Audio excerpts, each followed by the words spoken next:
The Cartographer's Daughter. A Novel. Part 1. Inheritance. Chapter 1. The Key. My father left me 17 maps of places that don't exist, a shop that smells like ink, and regret and no explanation for any of it. The key arrived 3 days after the funeral I didn't attend. FedEx, priority overnight, in a padded envelope that also contained a death certificate, a business card for a notary, named Claude Beaumont, and a handwritten note on the back of what appeared to be a receipt from Schwartz's Deli. The shop is yours, everything in it.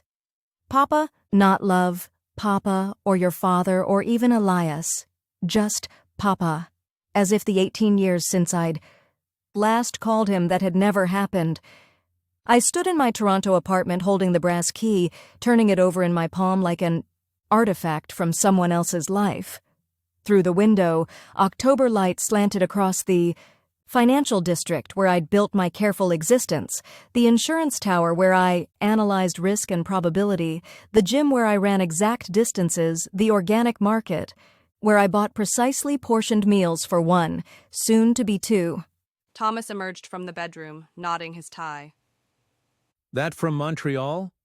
The shop key. He moved behind me, hands on my shoulders. Solid. Steady. Thomas was always steady. You'll sell it, right? I can have Jenkins recommend a commercial real estate agent, someone who knows Old Montreal. I should probably see it first. Maya. His voice carried that particular gentleness he used when he thought I was being irrational. You haven't spoken to him in over a decade. He made his choices. You don't owe him anything. The key was warm now from my hand. I could feel Thomas waiting for me to agree, to be reasonable, to let the lawyers handle everything remotely while we focused on the wedding planning, the house hunting, the life we were building with its foundation of mutual professional respect and compatible retirement plans. I know, I said. I just need to see it. Once, then I'll sell. Thomas kissed my temple. I'll come with you. We can make a long weekend of it.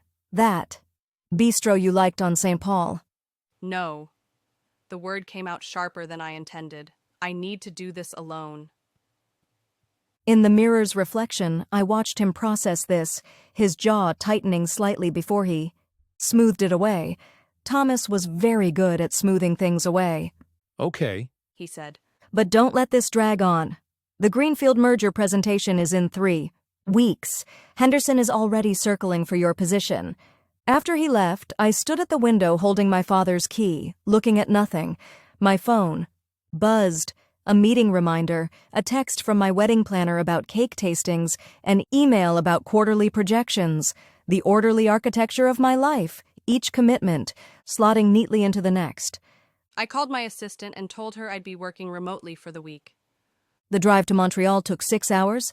I could have flown, but I wanted the distance, the gradual transition from the glass towers of Toronto to the narrow stone streets of Old Montreal where my father had spent 30 years drawing maps of nowhere. I arrived at dusk, when the old port was caught between day and night, tourists and locals, history and commerce. Rue Saint-Amable was a side street off Place Jacques. Cartier, barely wide enough for a single car. The shop occupied a ground-floor space, between an antique bookstore and a gallery selling Inuit sculptures. The sign above the door was hand-painted, faded but still legible. Khoury and daughter. Cartography, Khoury and daughter. I'd been 12 when he'd added that. One day? He'd said. You'll understand why maps matter, why we need them. I'd rolled my eyes, already more interested in my graphing, calculator than his ink-stained fingers. The key stuck in the lock, reluctant after weeks of disuse. When the door finally opened, the smell hit me like a physical thing. Ink, old paper, linseed oil, and underneath it all, my father's cologne. The same cheap drugstore brand he'd worn since I was a child. I fumbled for a light switch. Fluorescent tubes flickered to life, revealing chaos. Maps covered every surface. They hung from the walls, lay spread across 2 wide. Work tables, spilled from flat file drawers left half open. Some were massive, requiring Multiple sheets of paper, while others were pocket-sized, intimate. All were hand-drawn. With the obsessive detail I remembered, my father hunched over his desk, pen moving in. Tiny, precise strokes for hours without pause. But these weren't normal maps. I moved closer to the nearest wall, where a large map was pinned with the title written in. My father's careful Arabic-inflected script, the territory of what we don't say. Instead of streets or topographical markers, it showed a landscape of silence. There were mountain ranges labeled "things too heavy for words" and "the fear of being" misunderstood. Rivers cut through valleys, the current of daily pleasantries, the underground river of resentment. Entire cities were built from unspoken truths, the capital of pretending. Everything is fine, the harbor of avoided conversations. I traced my finger along a road that wound through this impossible geography. The long way around a simple sorry. The paper was warm under my touch, and then the shop dissolved.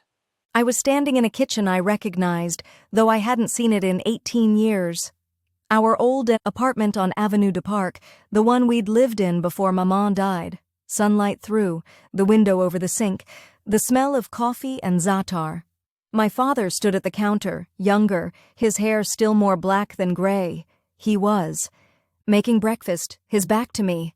I wanted to call out, but I had no voice. I was a ghost in my own memory, or his. Maya, a younger voice, my own, called from somewhere I couldn't see. "Papa, I'm going to be late." My father's shoulders tensed. He opened his mouth, closed it, opened it again. I could see him trying to form words, searching for the bridge between what he felt and what he could say. His English had always been good, but there were things, emotions, vulnerabilities, the particular tenderness of a father for his daughter, that seemed to fall into the gap between his languages.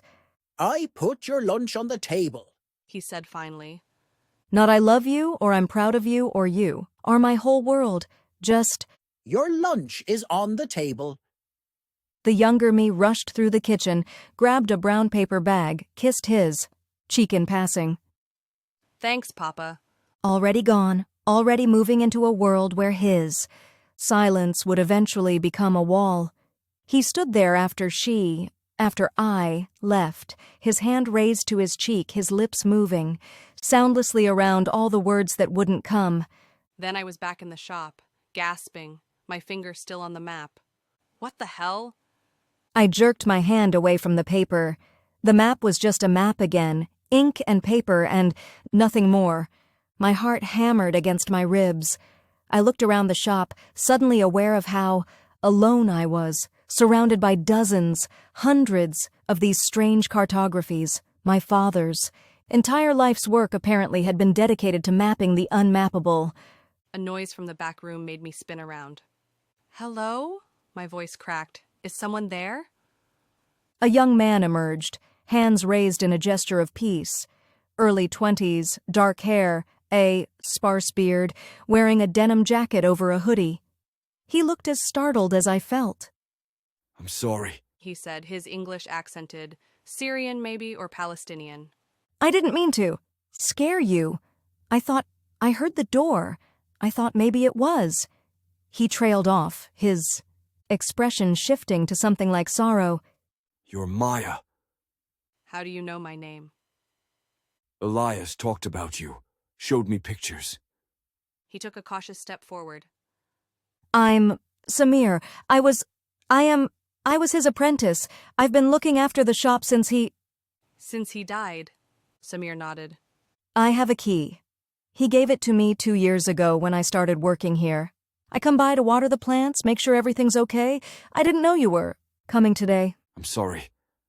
I studied him. He had the look of someone who'd learned to make himself small, unthreatening. Someone who'd had to prove he belonged. You're the refugee, I said, then immediately regretted how it sounded. I mean, the notary mentioned my father had taken on an apprentice, someone he'd sponsored. From Aleppo, 3 years ago. Samir's chin lifted slightly. Elias gave me a job when no one else would. taught me everything about the maps. These maps, I gestured at the walls. What are they? Samir's expression shifted to something I couldn't quite read, caution mixed with wonder. You touched one. It wasn't a question. The territory of what we don't say, I said slowly. I touched it and I saw something, a memory, but it felt so real. They are real. Samir moved to the work table, his hand hovering over a map titled The Archipelago of Small Betrayals. Elias discovered how to do it about 15 years ago. He never explained exactly how. I think he didn't fully understand it himself. He just knew that if he drew a map with enough precision, enough truth, enough of his own blood in it. Not literally, but you know what I mean. The map would hold the emotional geography of the memory, and if you trace the right path. He touched the map, lightly, reverently. You could walk through it again. That's impossible. You just did it. I shook my head, stepping back. It's some kind of trick, suggestion. I was tired. From the drive, emotional about seeing the shop. He made one for you. Samir interrupted. He was working on it when he died. It's not finished. The room seemed to tilt slightly. What do you mean for me? Come, I'll show you. He led me to the back room, which I remembered as storage, boxes of paper, containers, of ink, my father's ancient printing press. Now it had been converted into a studio. A drafting table dominated the space, angled toward the window to catch the northern. Light pinned to a corkboard above it was a single large map, more detailed than anything. In the front room. I moved closer, my breath catching. The title written in both Arabic and English, The Way Back to My Daughter. It showed a vast landscape, part of it rendered in my father's meticulous detail, part of it left blank, white space where the geography should have been. The completed sections showed places I recognized, the garden where she was born, the kitchen of Sunday, breakfasts, the hospital room where everything changed, the university she chose, to be far away. But the paths between them were incomplete, roads that ended in blank space, rivers that ran into nothing. The white spaces were labeled with questions in my father's hand. How do I reach her here? What was the turning point? Did I lose her here or earlier? How do I tell her I'm sorry when sorry is not enough? And in the center, where all the incomplete roads seemed to be trying to converge, a single word in Arabic and English, Habibi, my beloved. My eyes blurred. I pressed my palms against the table, trying to steady myself. He worked on it every day for 2 years. Samir said quietly. After he got the diagnosis. The heart condition. He knew his time was limited, and he wanted to finish this before, but he couldn't figure out the blank spaces. He said only you could fill those in. He said it. Had to be a shared map, both of you mapping the distance between you. I didn't know he was sick. He didn't want you to know. He said you'd already carried too much of his pain. I stared at the unfinished map, at the careful questions written in the blank spaces, at the roads that reached toward me and stopped, waiting. I don't understand, I said. Why maps? Why not just write a letter? Call me. Why make it so complicated? Samir smiled sadly. You know why. You're his daughter. He could draw what he couldn't. Say he could map what he couldn't speak. He paused. He said you were the same way. That you both built walls out of the wrong kind of silence. My phone buzzed. Thomas, how's it going? Call me when you can. I looked around the room, at the unfinished map, at the years of my father's work, at Samir watching me with the expression of someone who'd found a home and was terrified of losing it again. I need to think, I said.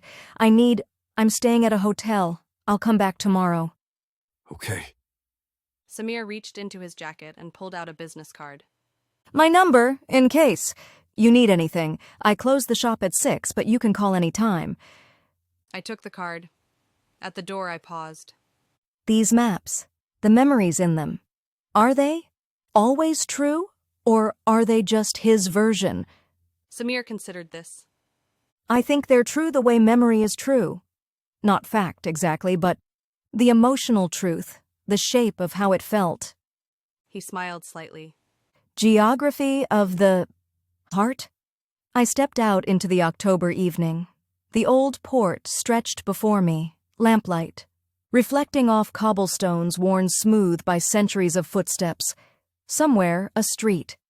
Musician played violin, the melody floating between buildings like smoke. Behind me, I could feel the shop full of impossible maps, full of my father's silence finally. Given form, I had come to Montreal to sell his legacy and return to my ordered life. But standing there on Rue Saint-Amable, my father's key warm in my pocket, I had the terrible suspicion that maybe I hadn't come to end his story at all. Maybe I'd come to finally understand it. Chapter 2. The Neighbor. The Hotel Nelligan occupied a converted warehouse in Old Montreal, all exposed brick, and industrial chic. My room overlooked Rue Saint-Paul, where late-season tourists photographed themselves in front of galleries and cafes. I stood at the window with a glass of wine I wasn't drinking, watching the city my father had chosen over me. That wasn't fair. It hadn't been that simple. My phone showed 6 missed calls from Thomas and a text. Getting worried. Please call. I called. Finally, He said. I was about to call the Montreal police.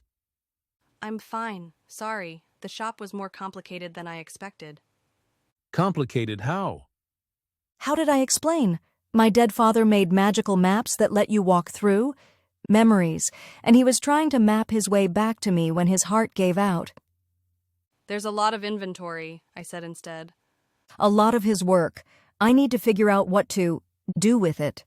Hire an estate sale company. Maya, you don't have to personally sort through every pen and paper. You're not responsible for managing his legacy. Through the window, I could see the lights of the old port, the dark ribbon of the Saint, Lawrence beyond. My father had walked these streets for 30 years, had breathed this air, had built a life in this place while I built mine 300 miles away. There's an apprentice, I said. A refugee he was sponsoring, Samir. He's been maintaining the shop. Okay, give him a good reference for his immigration file and a severance check, or have the estate lawyer handle it. Thomas. I'm not trying to be callous.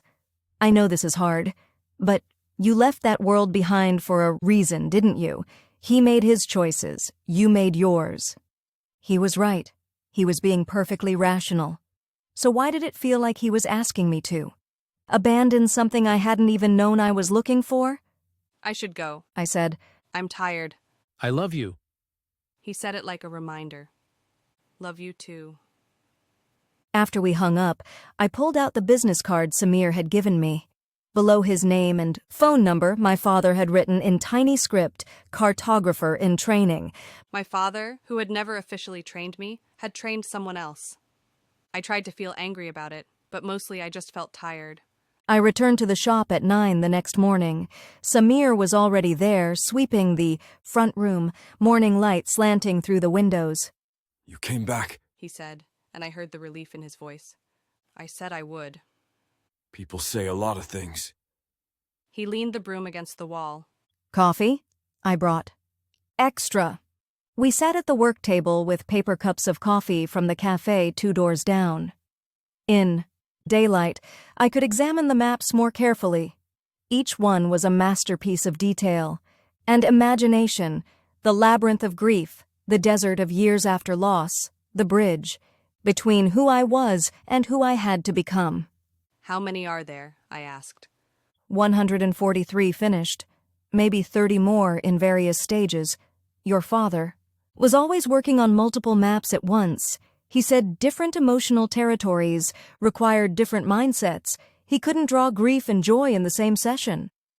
I touched the edge of the bridge between who I was and who I had to become, not quite. Making contact. Have you walked through them? The memories? Some, the ones he gave me permission for. He was very careful about consent. He said, memory was sacred, private. He only shared the ones he wanted people to experience. What about the one I touched yesterday? The territory of what we don't say? Samir's expression grew complicated. That one's difficult. It's about all the times he wanted to tell your mother he loved her but couldn't find the words in English that felt true enough. And then later, all the times he wanted to tell you the same thing, but the habit of silence was too strong. It's one of his most painful maps. My throat tightened. He loved my mother. Very much. He never said it. Not that I heard. I know. That's what the map is about. I stood abruptly, needing to move. The shop felt too small, too full of my father's unspoken words. I walked to the window, looking out at Rue Saint-Amable. Why did he do this? I asked, why spend 15 years making maps instead of just trying harder, making actual contact with me? Maybe he did try. Did you answer when he called? I turned to face him, defensive. He stopped calling. After how many years of you not answering? The question hung between us. Samir's expression wasn't accusatory, just honestly curious, as if he genuinely wanted to understand the geography that had separated a father and daughter. 5, I said finally. Maybe 6. After Maman died, I was so angry. At her for leaving, him for not being enough to make me stay, at myself for wanting to leave. You were 16. Old enough to know better. Maybe. Or maybe you were just trying to survive your grief the only way you knew how. Samir stood, moving to one of the flat files. He pulled out a medium-sized map and brought it to the table. Look at this one. The title, The Island of 16. I sat back down slowly. The map showed an island surrounded by turbulent waters labeled the Ocean of Fresh Grief.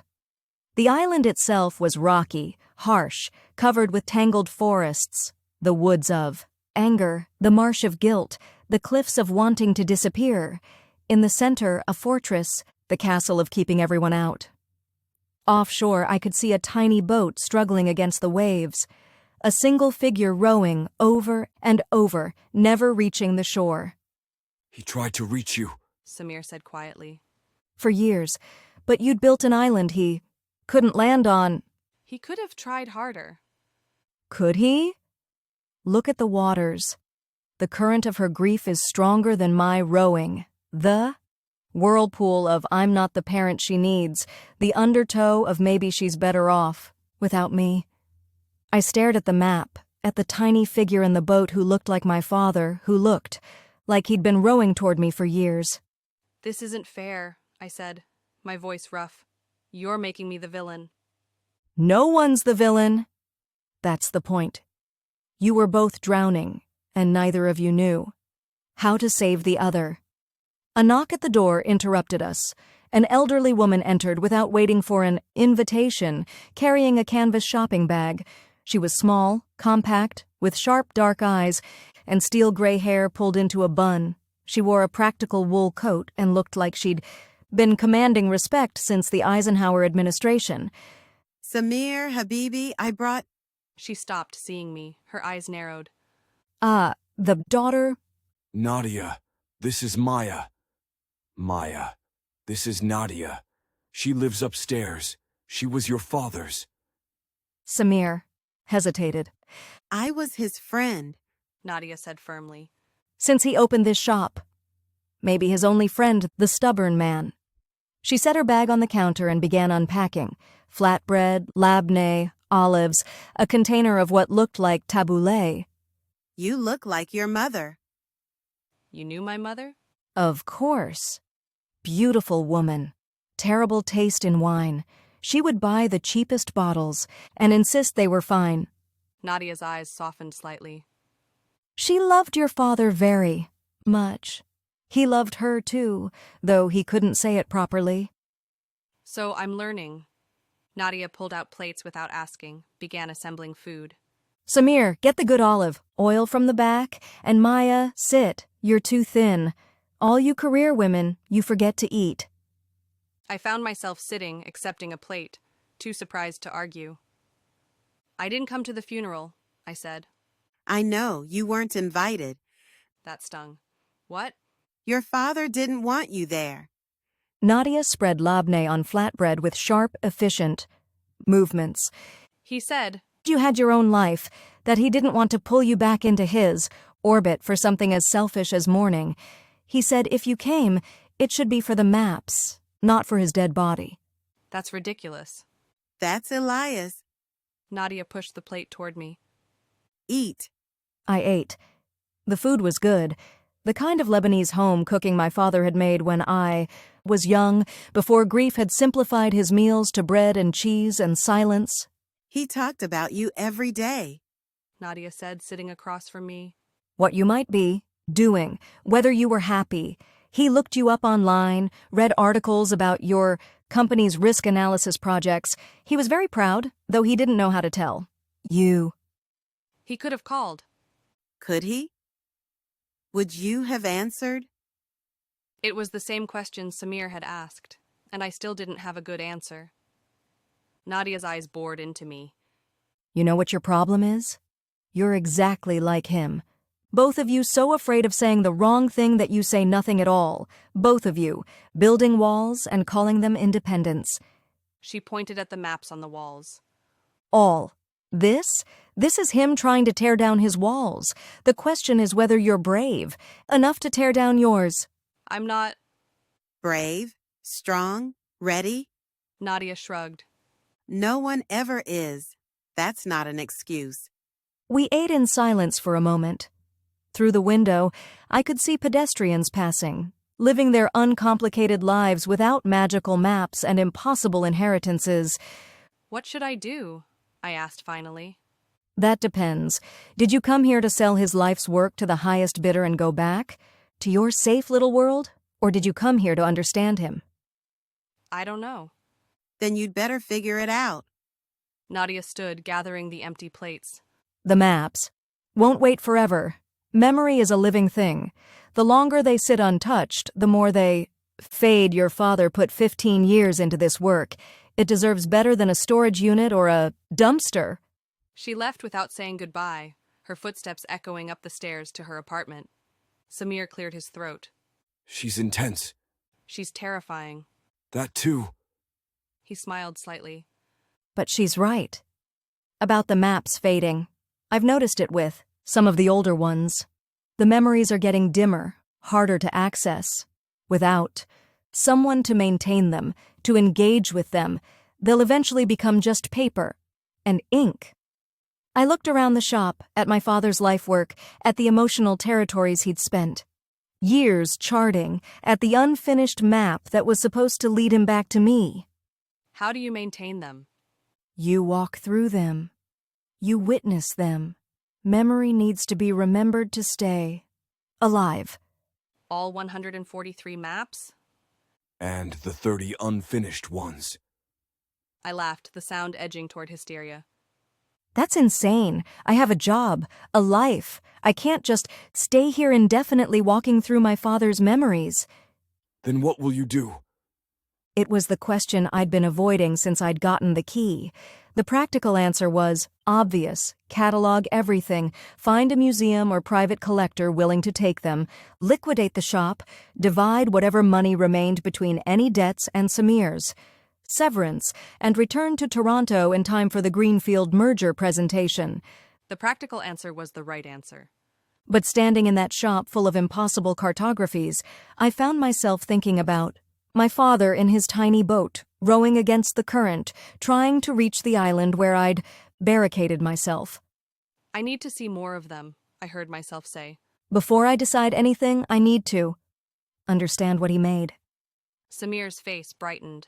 I can guide you, show you the ones that help explain the others.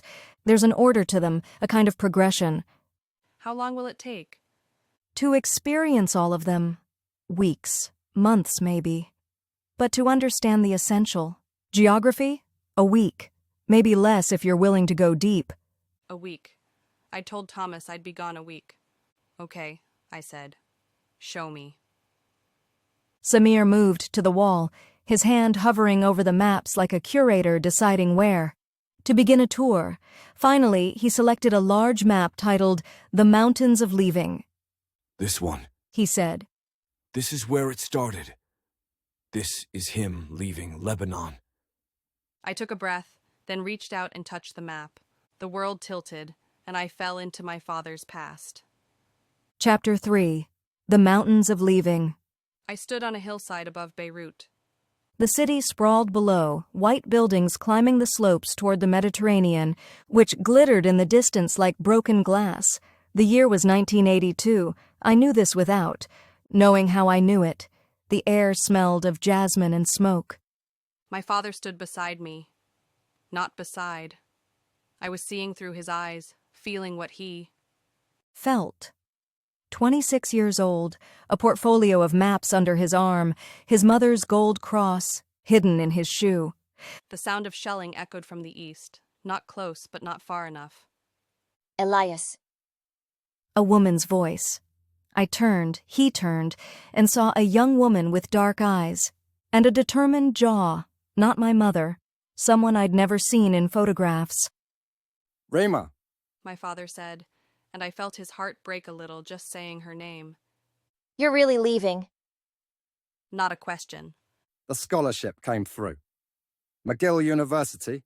It's a chance To run away. to survive. His voice was tight. You know what's coming. The invasion, the occupation. So we fight. I'm a cartographer, not a soldier. Everyone's a soldier now. They stood there on the hillside, the city sprawling below them, the sound of war getting. Closer, I could feel my father's terror, his shame at the terror, his desperate need to leave, this place that had been destroying itself his whole life. Come with me. He said. You know I can't. My family. We'll understand. Will they? Rima moved closer.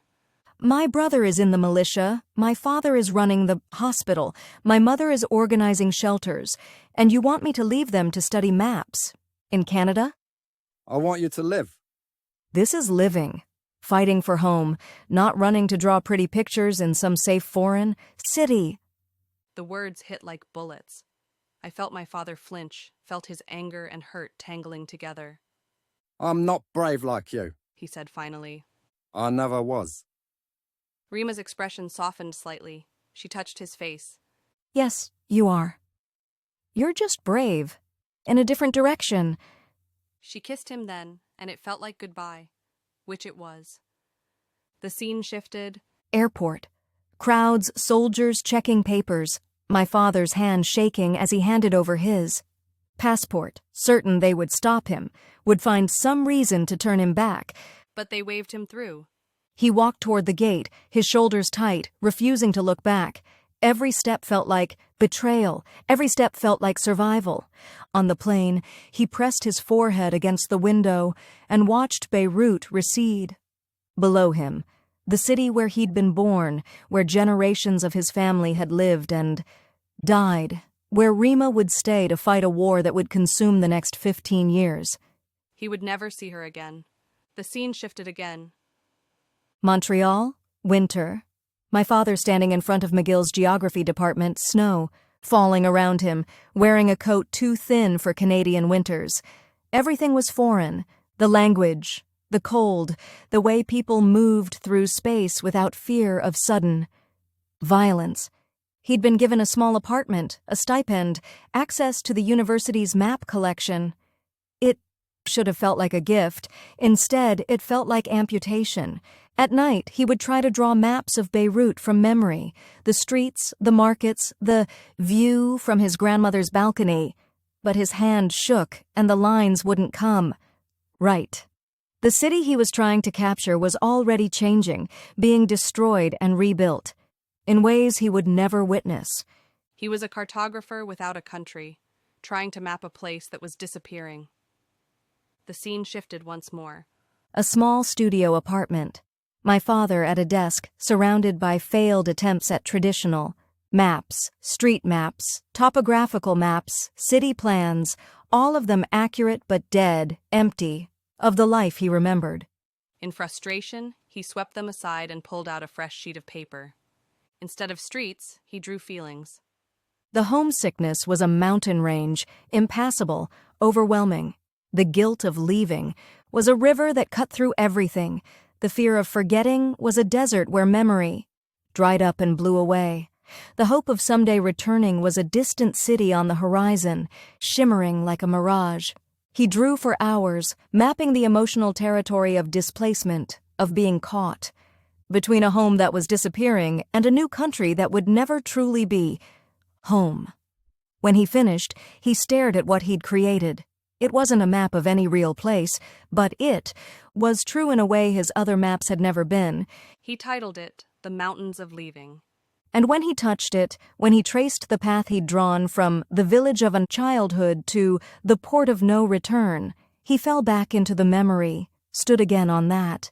Hillside above Beirut, felt again Rima's lips on his, experienced again the terrible freedom of the plane lifting away from everything he'd known. The map had become a portal. He stared at his hands, at the map, at the impossible thing he'd done. And he understood that this was his gift, his purpose. He couldn't go home, he couldn't change the past, but he could map it. He could preserve the emotional truth of displacement, of loss, of all the territories that existed only in memory and heart. He could bear witness to the geography of the exiled soul. The vision released me. I gasped back in the shop, Samir's hand on my shoulder to steady me. Easy, He said. The first few are always intense. I was crying without knowing when I'd started. Rima, who was she? His first love. She died in 1985 during one of the shellings. He didn't find out until years later. A letter from a cousin forwarded 3 times before it reached him. Samir handed me a tissue. He carried that guilt his whole life. Survivor's guilt. The belief that he should have stayed and fought, even if it meant dying with her. I wiped my eyes, looking at the map with new understanding. This is how he processed it. This is how he survived it. By making the pain into art. By giving it form and geography. Samir paused. Your father wasn't just a cartographer, Maya. He was a witness. To his own pain, yes, but also to everyone's. That's what these maps are. Testimonies to emotional truths that most people can't articulate. I stood slowly, my legs unsteady. The experience had lasted maybe 10 minutes in real time, but it had felt like hours, like I'd lived a compressed version of my father's first years in Canada. How many of the maps are about leaving Lebanon? I asked. 5. The rest are about other territories: grief, love, fatherhood, isolation, trying to belong, failing to belong. He spent 40 years mapping the emotional landscape of being a refugee who never quite became anything else. I looked around the shop with new eyes. This wasn't just my father's legacy. It was his. Survival. Each map was a piece of pain he'd extracted from himself and preserved so it wouldn't consume him. And he'd wanted me to see them, to walk through them, to understand. I need air, I said. Outside, the October afternoon was crisp, the old port busy with tourists and locals. I walked without direction, letting my feet carry me along Rue de la Commune toward the water. The St. Lawrence stretched gray and vast, flowing toward the Atlantic, toward, eventually the Mediterranean, toward the coast of Lebanon where my father had stood as a young man and chosen flight over fight. Had it been cowardice, or was survival its own kind of courage? My phone buzzed. Thomas, haven't heard from you today. Everything okay? I started to type a response, then stopped. How did I explain where I'd been? Not just physically, but emotionally. Standing on a hillside in 1982, feeling my father's heart break, understanding for the first time the magnitude of what he'd lost and carried. Still sorting through things, I typed finally. We'll call later. The response came immediately. Clocks ticking on the merger prep. Henderson is all ready. Positioning himself. Don't let your father's death derail your career. I stared at the message. He meant well. He was trying to protect me, to keep me focused on the future we'd planned. but the words felt like they were coming from another world. One where the past was something you moved on from, not something you mapped and preserved and witnessed. I pocketed my phone without responding.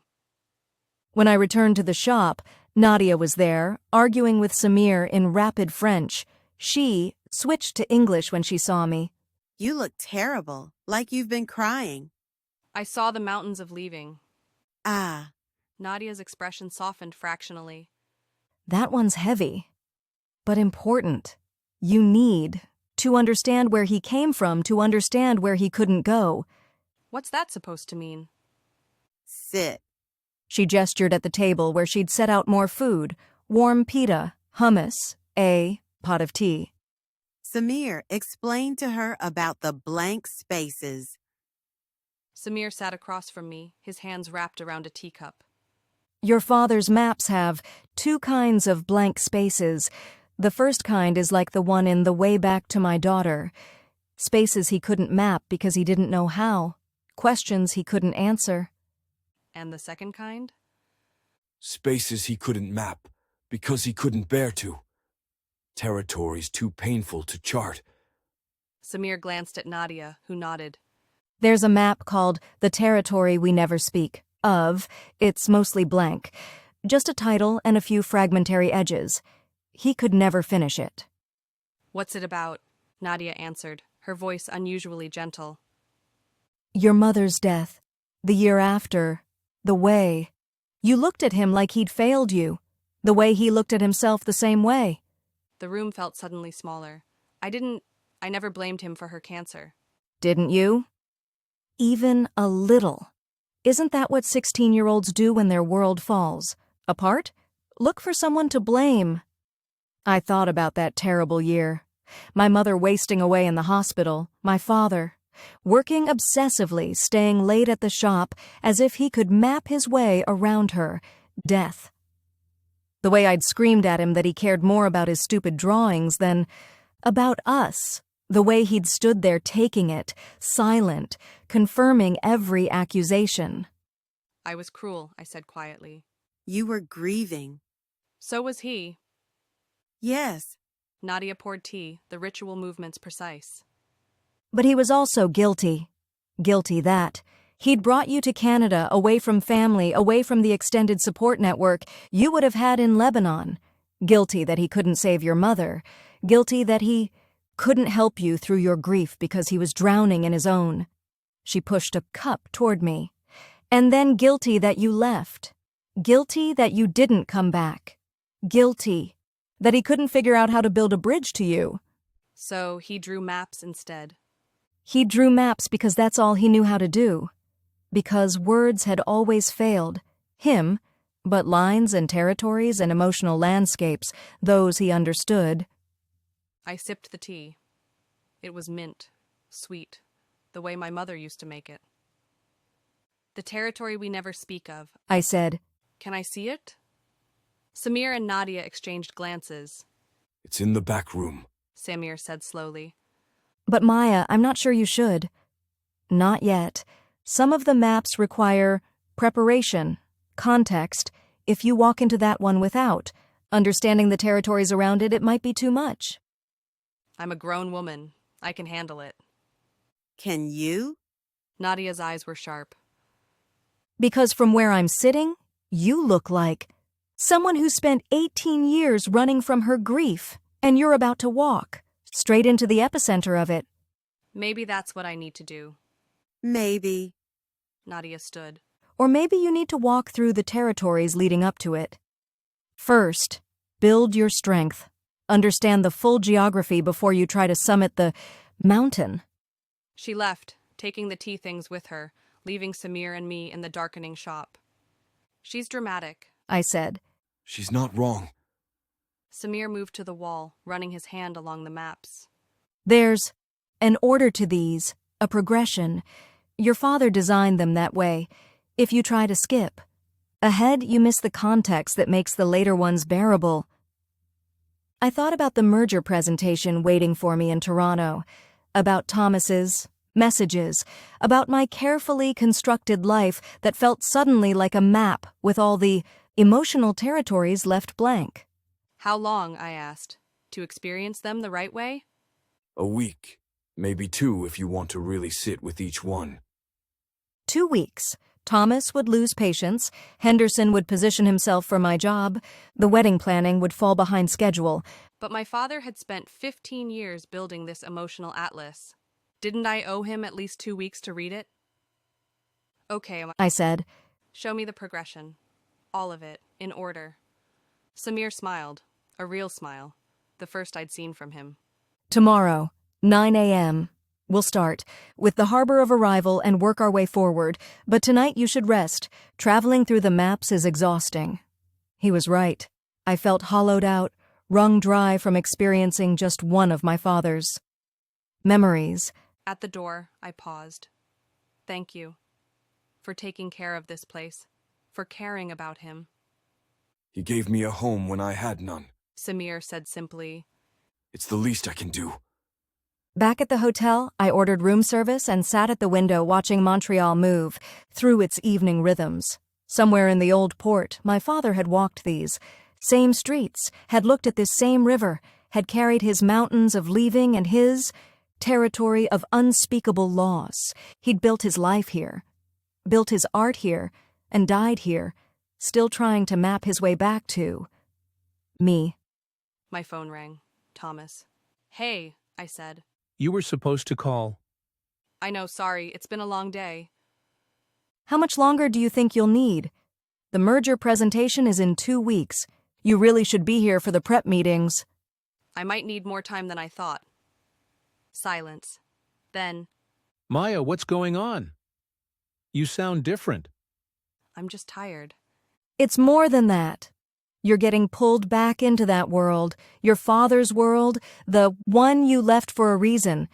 He wasn't wrong, but he also wasn't right. Maybe I need to understand why I left before I can fully move forward. I said.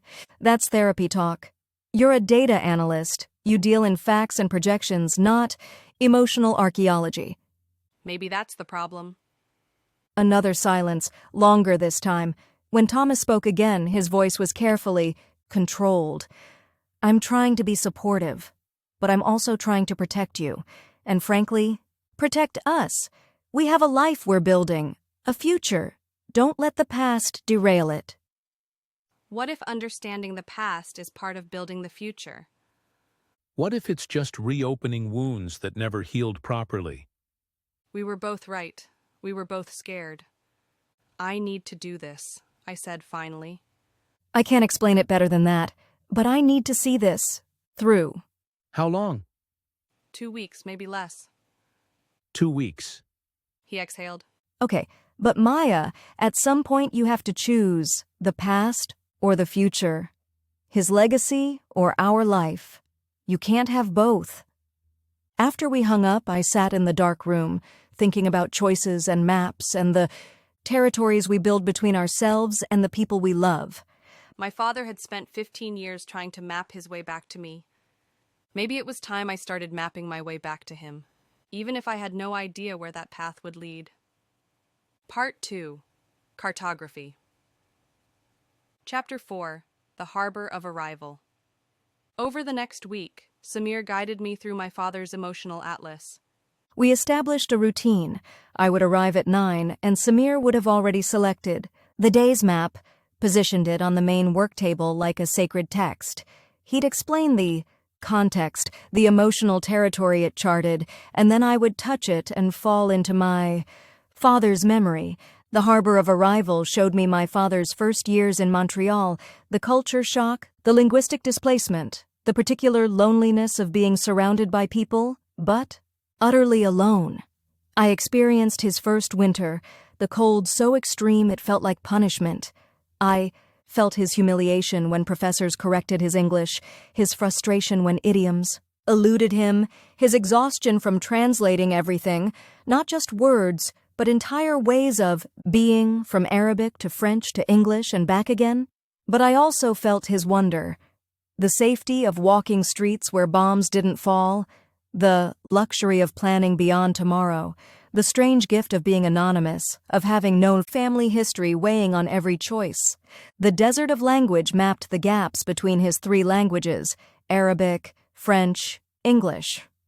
I walked through territories where words existed in one language but not another, where entire emotional concepts were untranslatable. I understood for the first time why. He'd been so silent, not because he didn't feel, but because he felt in a language no one around him spoke. The oasis of finding her was about meeting my mother. She'd been a graduate student in comparative literature, born in Montreal to Lebanese. Parents, 3rd generation, fluent in English and French, with only fragmentary Arabic. She'd come to my father's shop looking for a map of Beirut for a research project. I experienced their first conversation through his memory, his nervousness, his certainty, that someone like her would never be interested in someone like him. But she'd kept coming back, for maps, for conversation, eventually for him. She'd been a bridge between his worlds. She understood displacement without living it. She spoke enough Arabic to honor his past without being trapped in it. She made him laugh in 3 languages. I watched, felt him fall in love with her. The terror of it, the joy, the slow, careful building of trust. Did you know, I asked Samir when I emerged from the memory, that he proposed to her by drawing a map? I didn't.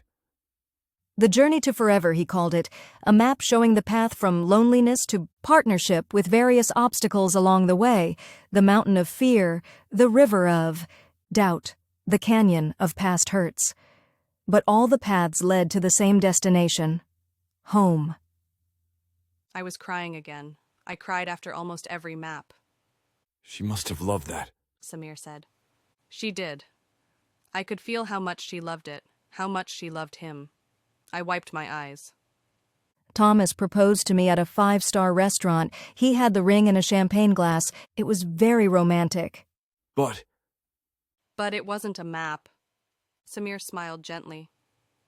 not everyone expresses love the same way. No, but maybe I needed someone who did. It was the first time I'd admitted it out loud, the doubt that had been growing since I'd arrived in Montreal. Thomas loved me, I loved him, but did we love each other in the same language? The next day, the garden where she was born.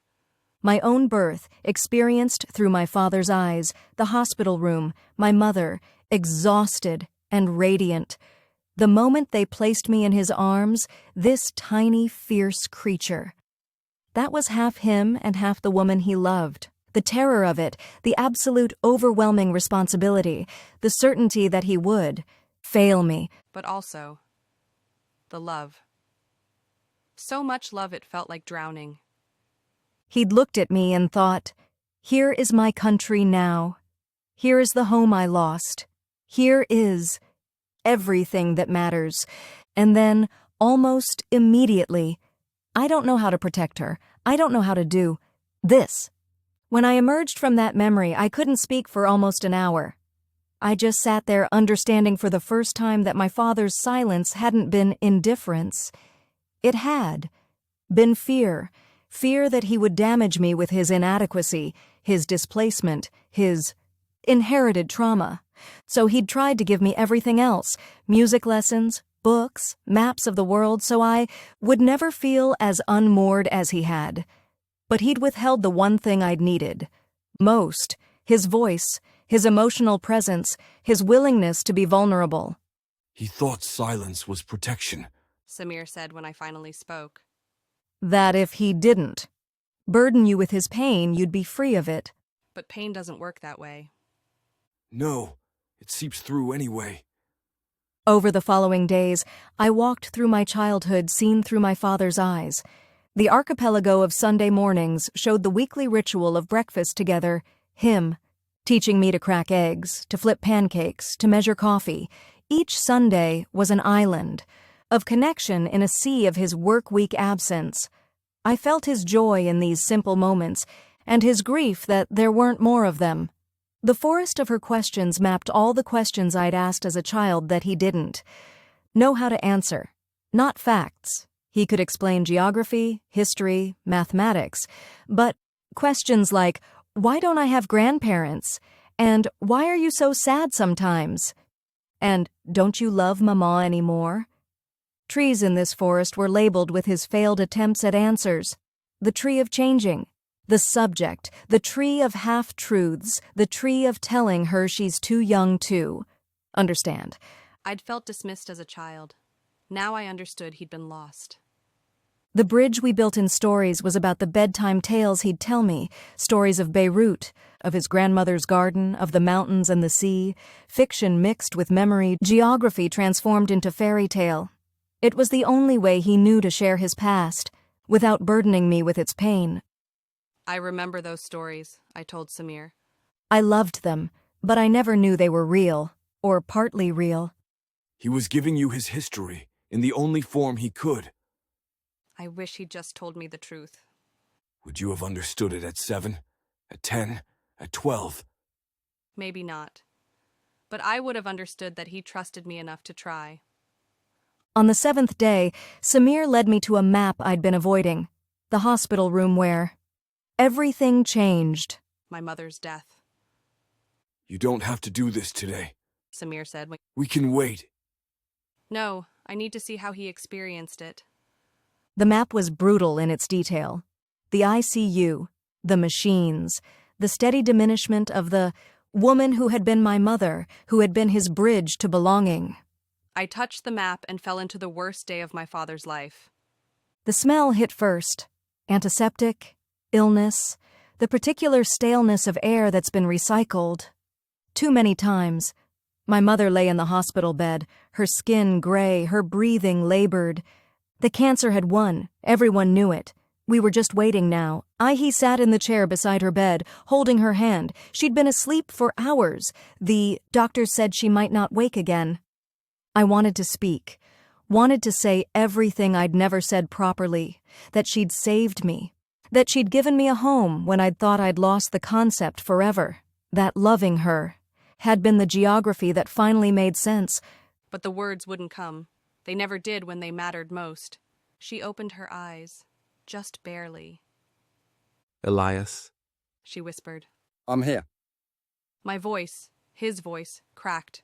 Maya, in the cafeteria. With the chaplain, she'll be back soon. she's angry. She's scared. She blames you. I know. My mother's hand tightened on mine. It's not your fault. The cancer. None of this is your fault. I should have... What?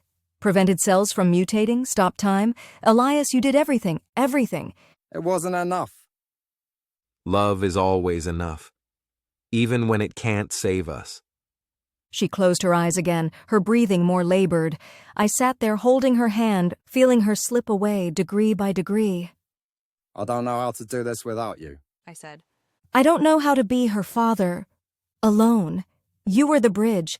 You translated me to her. Without you, I'm just silence again. Then learn a new language. Her eyes opened once more, fierce despite the weakness. Build a new bridge. Don't let your fear make her an orphan while you're still alive. She died 6 hours later. And in the months that followed, he did exactly what she'd warned against. Retreated. Into work, into silence, into the shop where maps were safer than daughters, where emotional territories could be charted instead of navigated, and Maya, 16, grieving, desperate for connection, interpreted that silence as abandonment. So she left, and I let her go, believing she was better off without me. The memory released me. I was on my knees in the shop, sobbing. Samir's hand was on my shoulder, Nadia was. There too, pressing a glass of water into my hands. I'm sorry. Nadia said quietly. Your father warned me you might need support after this. 1. That's why I came down. I couldn't speak, could barely breathe. The weight of it, of experiencing my mother's, death through his eyes, of understanding that we'd both been drowning and neither knew how to save the other. He thought he was protecting you.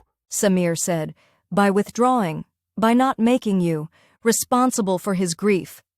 But I needed him, I gasped out. I needed him so badly, and he disappeared. He's here now. Nadia gestured at the map surrounding us. This is him trying to come. Back, trying to explain. Is it enough? Was it? Could 15 years of silence be redeemed by 2 years of cartographic confession? I didn't know, but I was beginning to understand the territory. Chapter 5. The territory we never speak of. 3 days passed before I could face another map. I spent the time walking Montreal, sitting in cafes, calling Thomas to have strained conversations where we both pretended. Everything was fine. 2 weeks is almost up, He said. Have you made any decisions about the shop? Not yet. Maya, Henderson gave his preliminary presentation yesterday. It was solid, if you don't. Get back soon. Then Henderson gets the promotion. Silence. Then, Is that really what you want? I don't know what I want anymore. That's not an answer. It's the only one I have. The truth was, the life I'd built in Toronto was starting to feel like a map with all the emotional territories carefully erased, professional success, a partnership with someone, appropriate, a future of managed risk and predictable returns. It was safe. But was it alive? On the 10th day I returned to the shop. The territory we never speak of, I said to Samir. I'm ready. He looked at me carefully. Are you sure? It's the hardest one. I'm sure. He brought out the map. It was mostly blank white space with just fragmentary edges, sketched in, islands of detail in an ocean of nothing. The title in both Arabic and English, The Territory We Never Speak of. Small labels marked the fragments.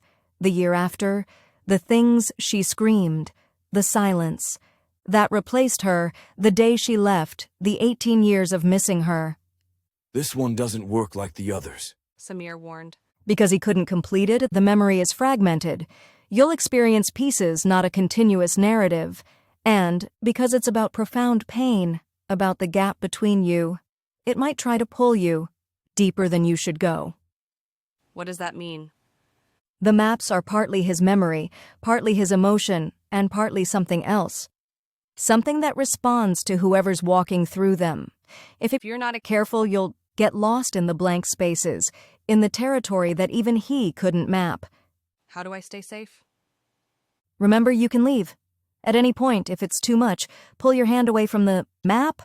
Don't let it keep you. I nodded, then reached out and touched the map. The world fractured.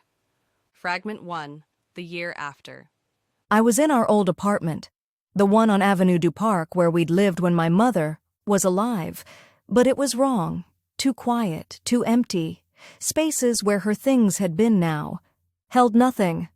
My father sat at the kitchen table staring at a cup of cold coffee. It was 3 p.m. He'd been sitting there since 7 a.m. He did this most days now. Saturday stared. Occasionally, forced himself to eat. Maya, 16-year-old me, came in from school. She looked at him with such complicated anger. Did you eat? She asked. Yes. You're lying. I'll eat later. You say that every day. Maya. Don't. She dropped her backpack. Just don't. If you're going to disappear, at least have the decency to actually leave instead of becoming a ghost in your own apartment. She left, went to her room, closed the door. My father sat there, the words he should have said crowding his throat. I'm sorry, I'm trying, I don't know how to do this. Please don't leave me too. But the words never came. Fragment 2, the things she screamed. Nighttime. Maya standing in the kitchen doorway, face flushed with rage and tears. 17 now, about to leave for university. You don't even care that I'm going, do you? You'll probably be relieved. One less responsibility. One less reminder of her. That's not... You haven't asked about my major. Haven't asked which residence hall I chose. Haven't asked anything except, do you need money? I thought... What? That money was enough? That paying for things meant you were being a father? I'm trying... You're not! The scream echoed. You're hiding! You're hiding in your shop, in your maps, in your silence. You're hiding from me because I remind you of her and that hurts. Too much. Well, guess what? She was my mother. I lost her too. But I don't get to disappear because I still have a father. Except I don't. Not really. I have a ghost who pays the bills. Maya, please. I can't do this anymore. I can't keep trying to reach someone who won't meet me. Halfway. So I'm leaving, and I'm not coming back. And maybe you'll finally be free of both. Of us. She left. The door slammed. My father stood there frozen, unable to follow, unable to speak, unable to bridge the canyon that had opened between them. The next day she left for Toronto. He drove her to the train station in silence. They hugged goodbye, brief, awkward. Call when you get there. He said. Sure. But she didn't call, and he didn't call her. The silence between them solidified, became permanent. Fragment 3. The 18 years of missing her.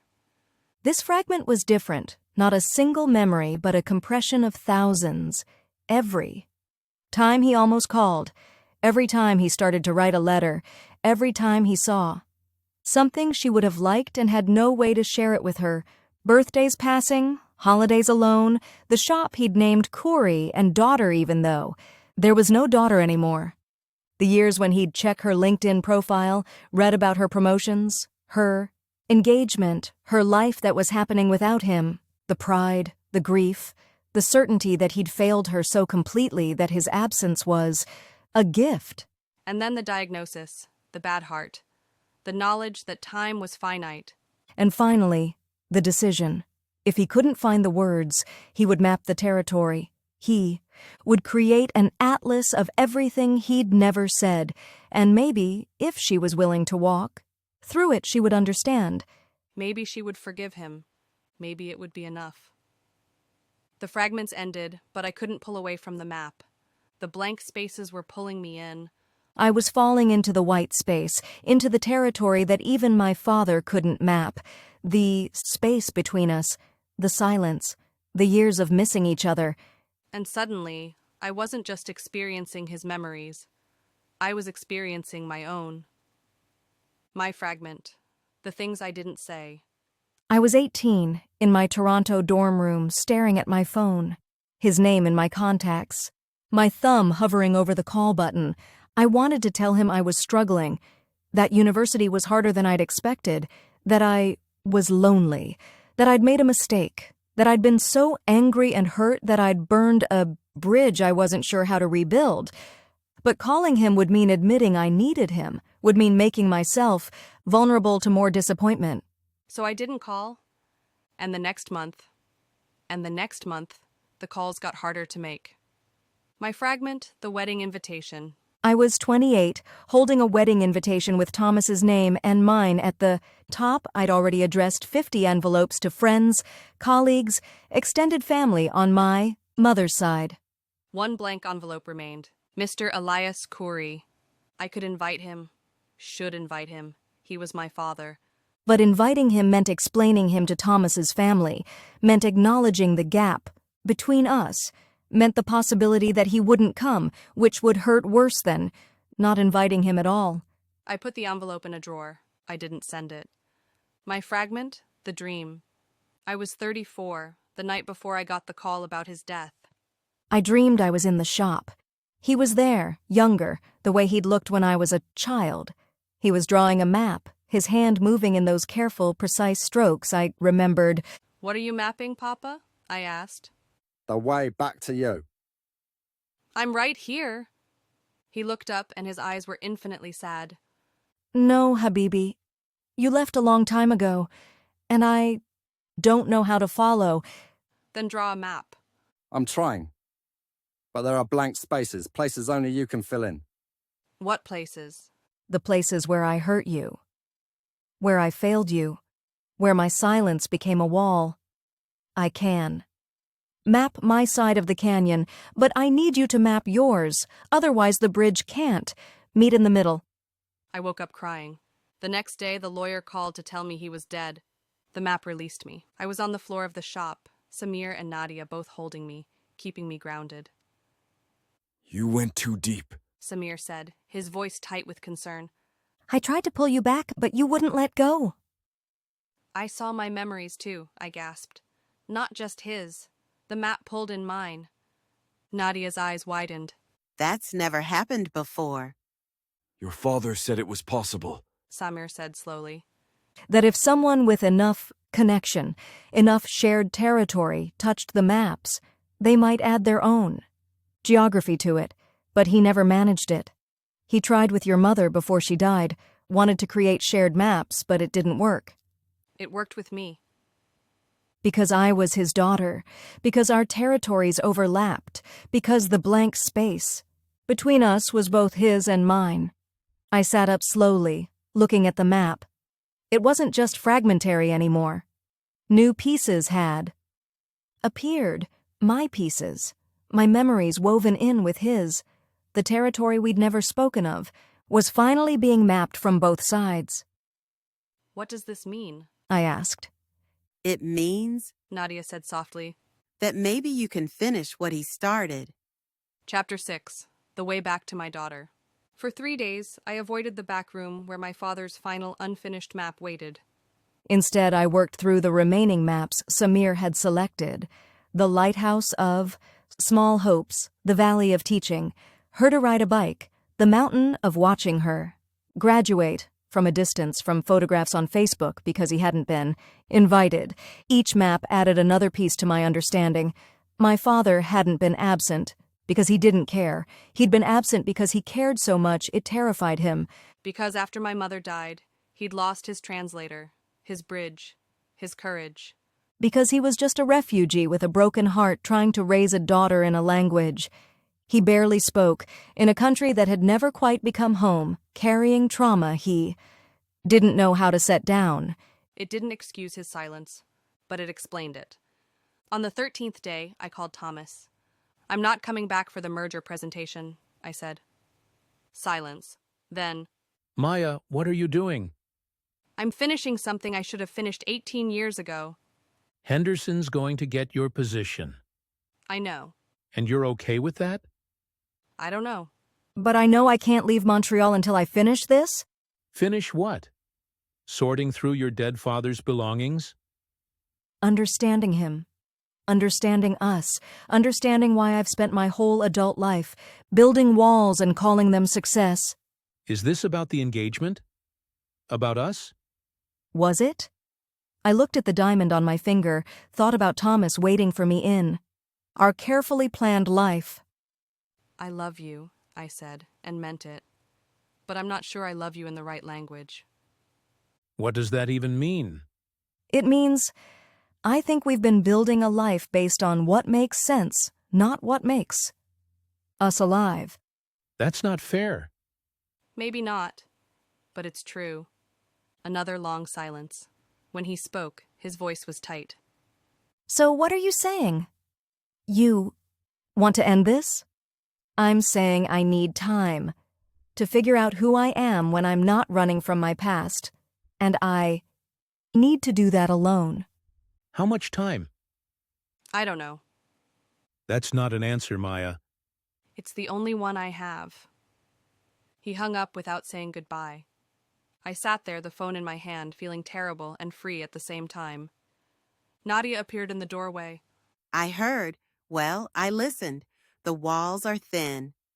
I just ended my engagement. Did you? Or did you just put it on hold while you figure out what you actually want? Is there a difference? Yes. She sat down across from me. One is running away. The other is standing still long, enough to see where you are. She studied me. So, which is it? I don't know, but I know I can't marry him while I'm still carrying all this. I gestured at the maps surrounding us. All these territories I've never processed. All this grief and anger and love I've been treating like background noise. Your father would be proud of you. Would he? I just blew up my life. No, you're just finally living it instead of managing it. Nadia stood. Now, are you ready? For the big one? The way back to my daughter? Unless you want to keep postponing. I didn't. I was terrified, but I was ready. In the back room, the unfinished map waited on my father's drafting table. The completed. Sections showed our shared history, the good years when my mother was alive, this canyon of her death, the fragmented years after. But the blank spaces remained.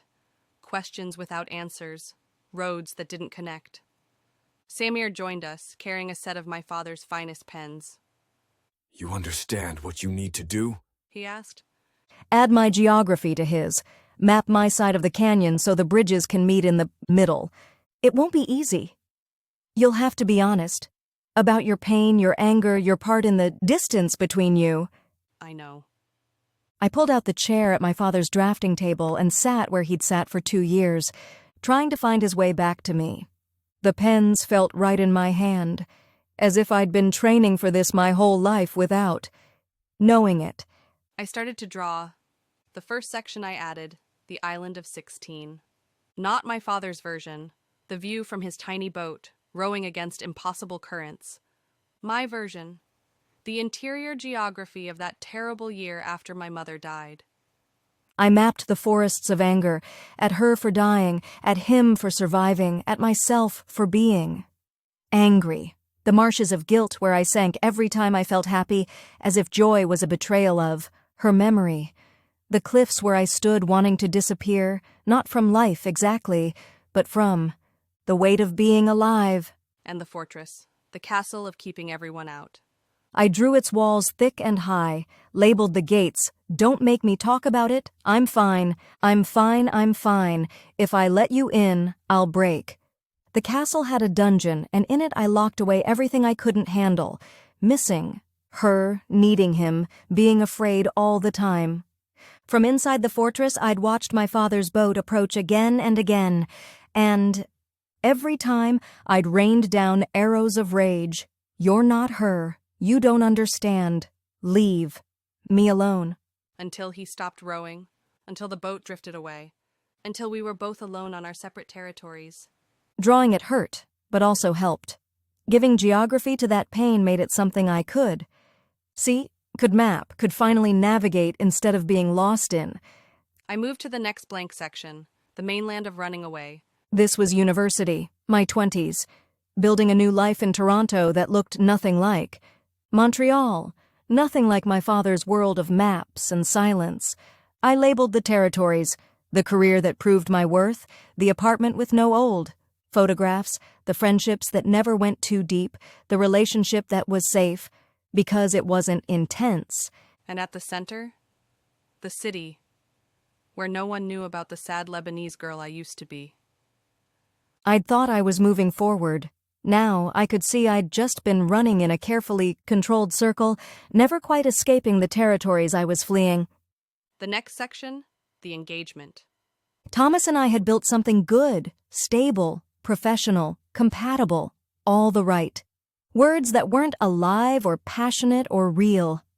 I drew the geography of our relationship, the love that made sense on paper, the future. That was perfectly planned, the romance that never quite felt romantic. And at the edge, where our map should have ended in home, I drew a question mark. Because I'd been about to marry him while still carrying an unfinished map to my father. The final section, the journey back. This was the path from my father's death to this moment. The drive to Montreal. Walking.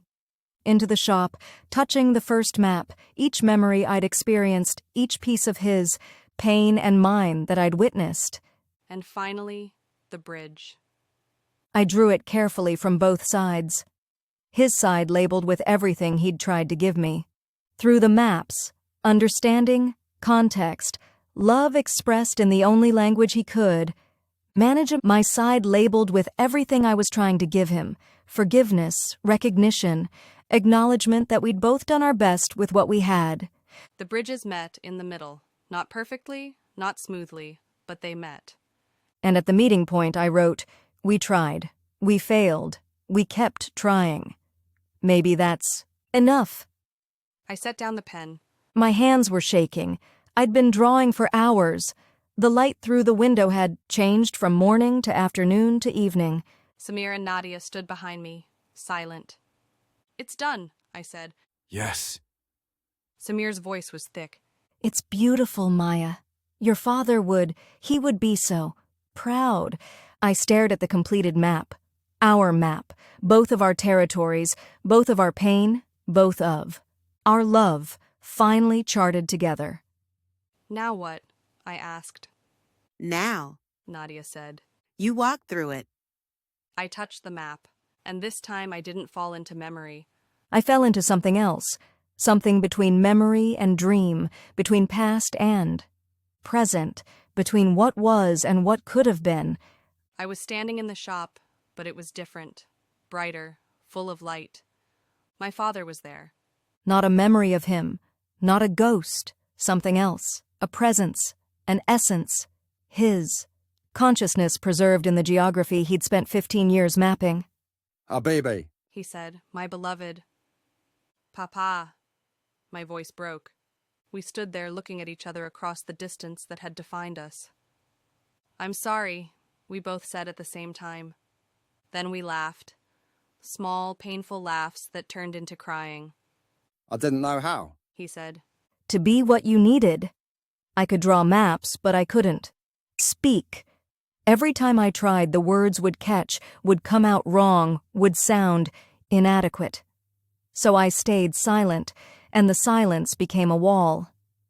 "I needed you so badly," I said. After Maman died, I needed you to tell me it would be okay, that we would survive it together. Instead, you disappeared into your work and I disappeared into my anger, and we never found our way back. I was afraid, he said, that if you saw how broken I was, you'd break too. That my grief would damage you, so I tried to carry it alone, but all I did was make you carry yours. Alone too. We were both alone. Yes. And now you're dead. yes. So this is... what? A hallucination? The map making me think I'm talking to you? He smiled, that sad, gentle smile I remembered from childhood. Does it matter? I'm here, you're here, we're finally saying what we never could. Maybe he was right. Maybe this was just my brain processing grief through my father's final gift. Or maybe the maps really were magic, really could preserve consciousness, really could bridge the unbridgeable. Did it matter? I forgive you, I said. For not being perfect. For not knowing how to parent a grieving teenager. For letting me go when you should have held on. I forgive you, he said. For being angry. For leaving. For staying away. For building a life. That didn't include me. We're both forgiven? We're both forgiven. The shop around us seemed to brighten even more, as if something heavy had lifted. What do I do now? I asked. You left me all this. The maps, the shop, 18 years of silence turned into art. What am I supposed to do with it? Whatever you want, it's yours. The maps are your inheritance, but also they're your permission. Permission for what? To live differently than I did. To not make my mistakes. To find your own way of translating what you feel into what you say. He moved closer. I spent my life mapping.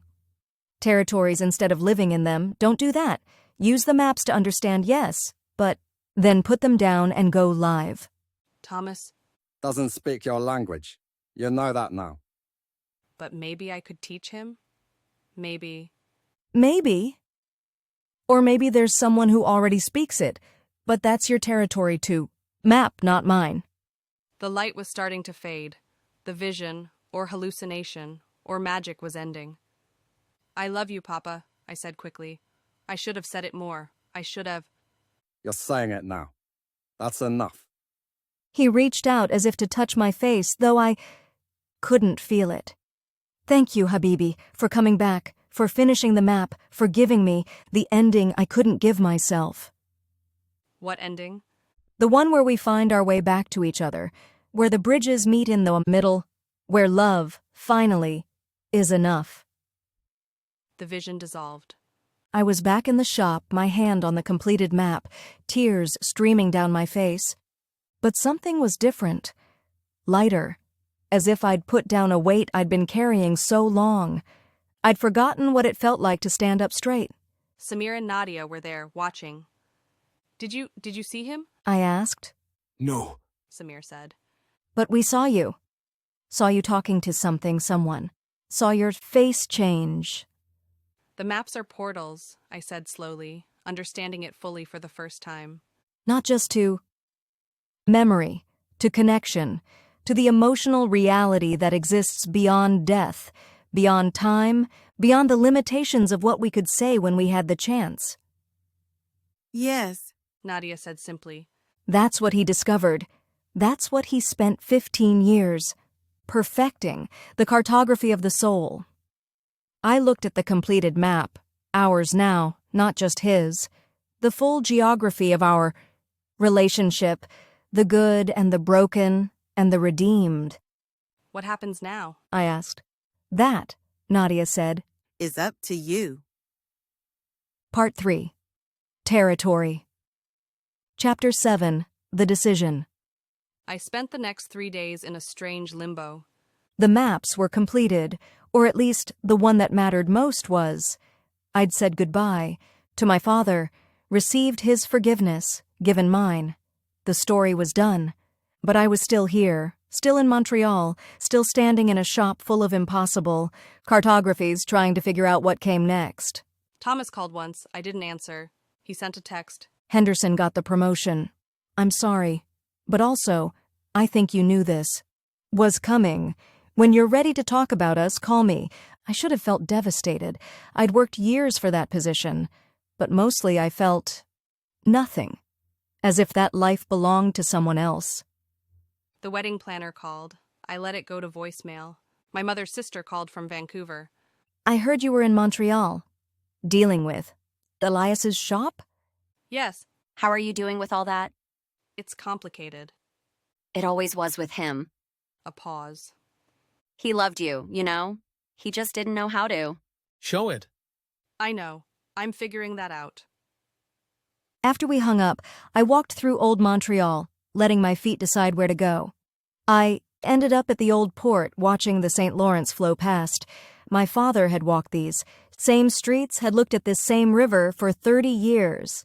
Had he been happy here, or had he just been surviving, mapping territories instead of inhabiting them?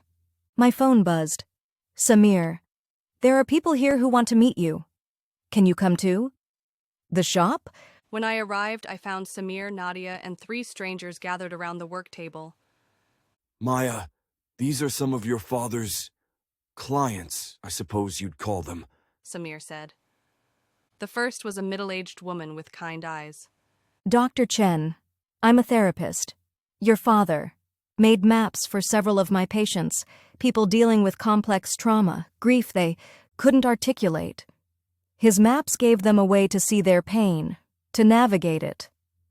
The second was a younger man, maybe my age. Jamal.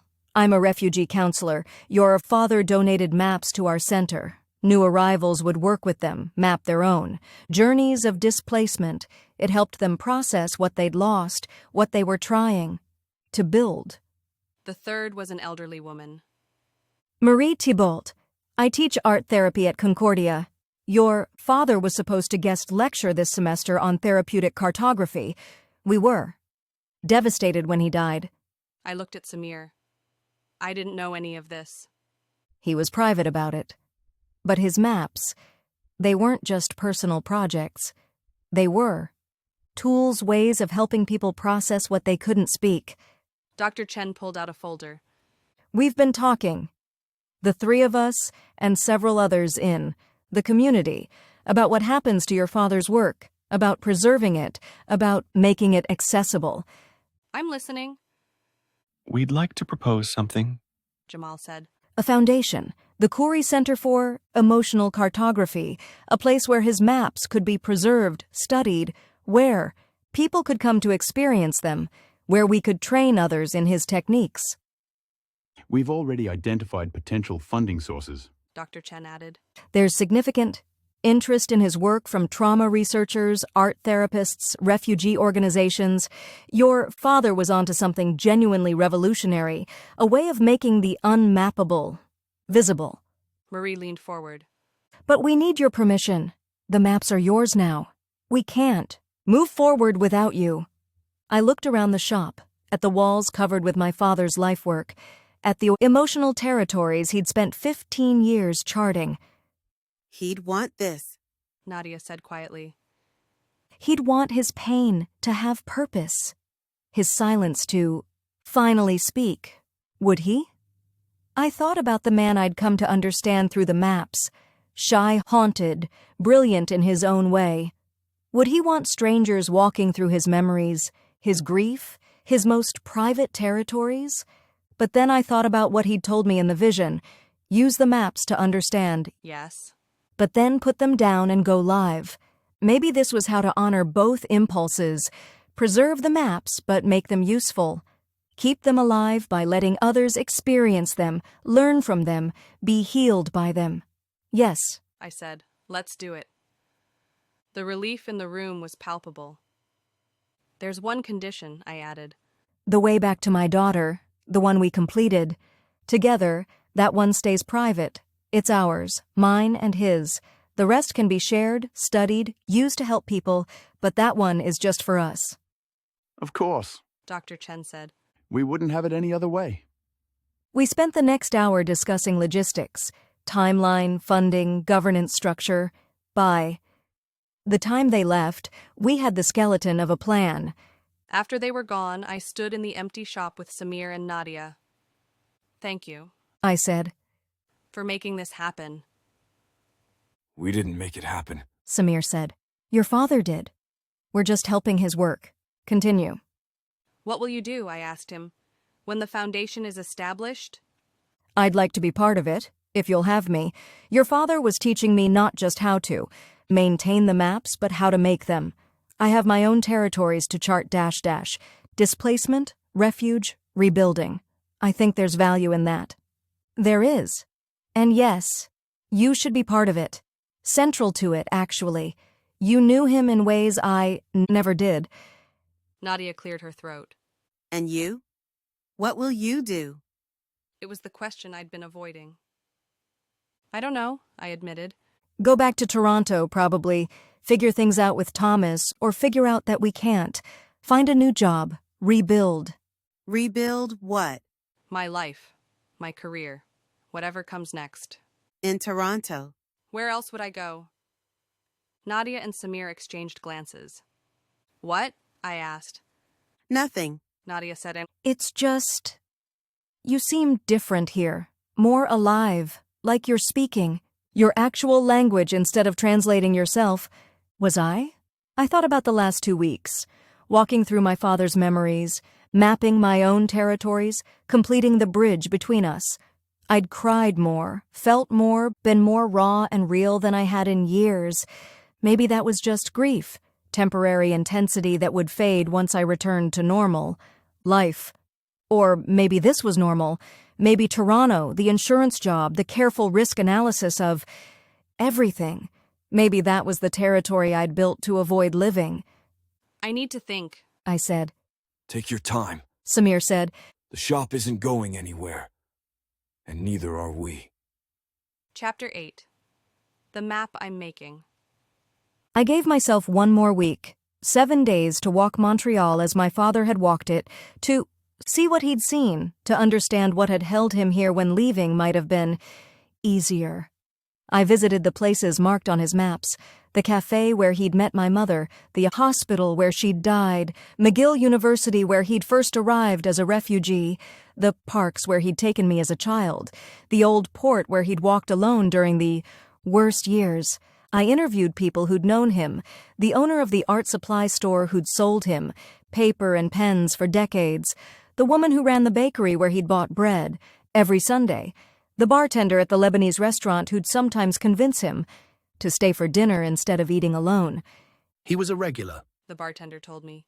Every Thursday for maybe 20 years, always ordered the same thing, fattoush, kibbeh, a glass of red wine. He'd sit at the corner table and draw. Draw what? Maps. Always maps.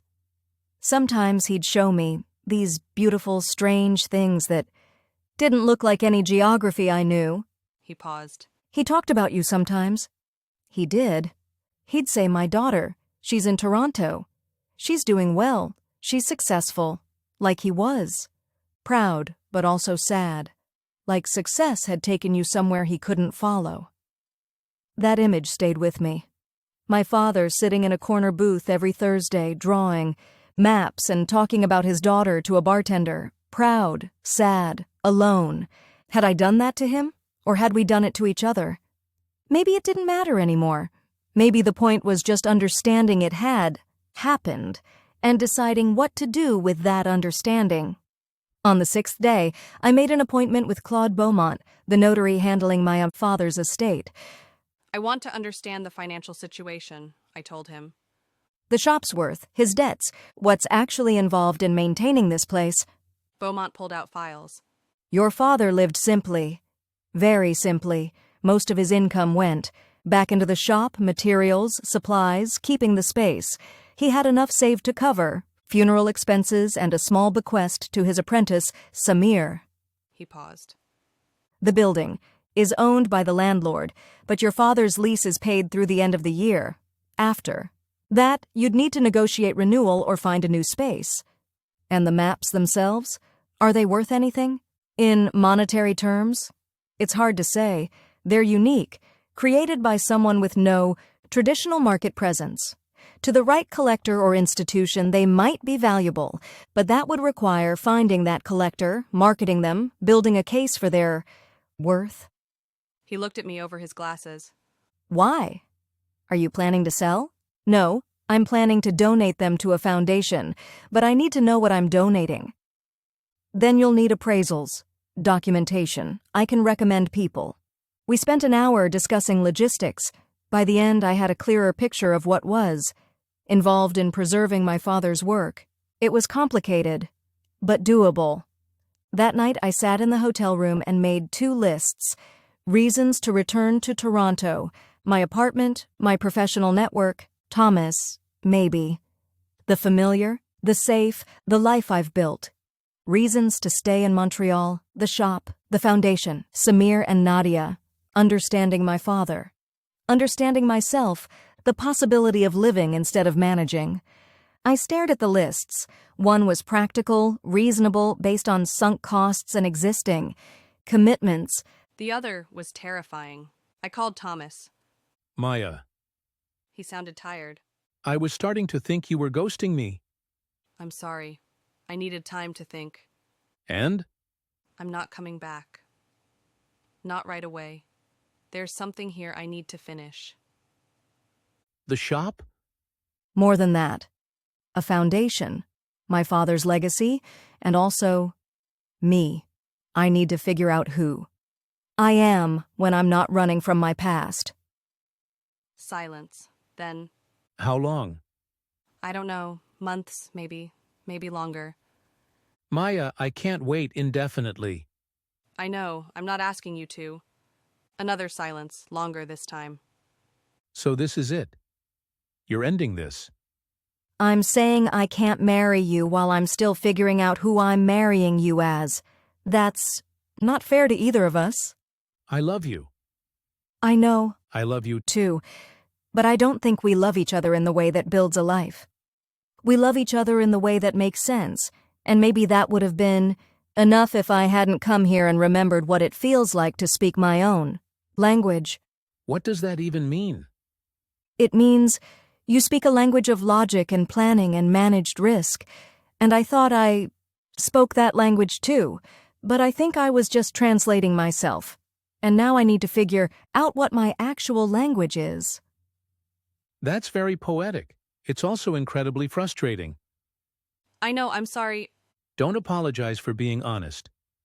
Just, I need to know. Is there any chance for us? I don't know. Maybe. If I come back to Toronto and we both realize we still want this. But, Thomas, you should move on. You should find someone who doesn't need to take a months-long sabbatical to figure out if they want to marry you. I don't want someone else. I want you. You want the version of me that existed 3 weeks ago. I don't know if that person still exists. We talked for another hour, circling the same territory. By the end, we'd agreed to take a break. Not a breakup, not exactly. But not an engagement anymore either. I mailed the ring back the next day. On my last day of the self-imposed week, I sat at my father's drafting table with a fresh sheet of paper. I'd experienced his maps. I'd added my geography to his. Now I wanted to create my own. I titled it, The Map I'm Making. I started with where I was, Montreal, in a shop that smelled like ink and memory, surrounded by my father's life work. I labeled it, The Place Where I Finally Stood Still. From there, I drew 2 possible paths. The first led back to Toronto, back to the familiar. I labeled its territories, the job I used, to want, the apartment that never felt like home, the relationships that were safe, because they weren't deep.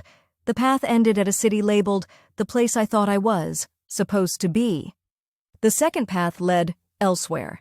The territories were less defined because I hadn't walked them yet. The foundation I'm building, the work that matters, the version of myself that speaks without translating.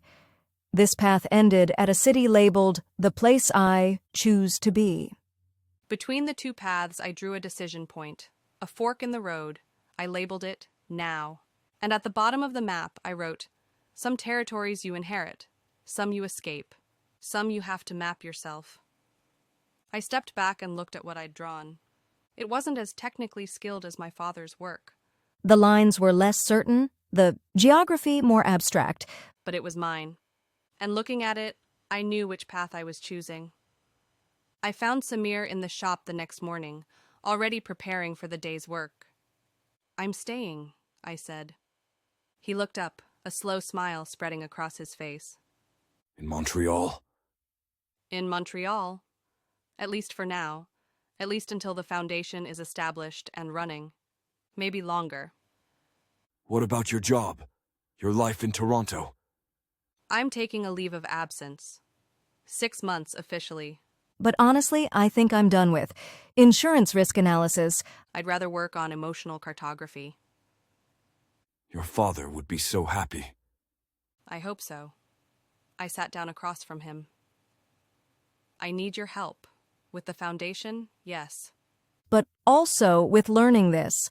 How to make maps. How to chart emotional territories. You were his apprentice. I want to be yours. Samir's eyes widened. Maya, I'm still learning myself. I'm not qualified to teach.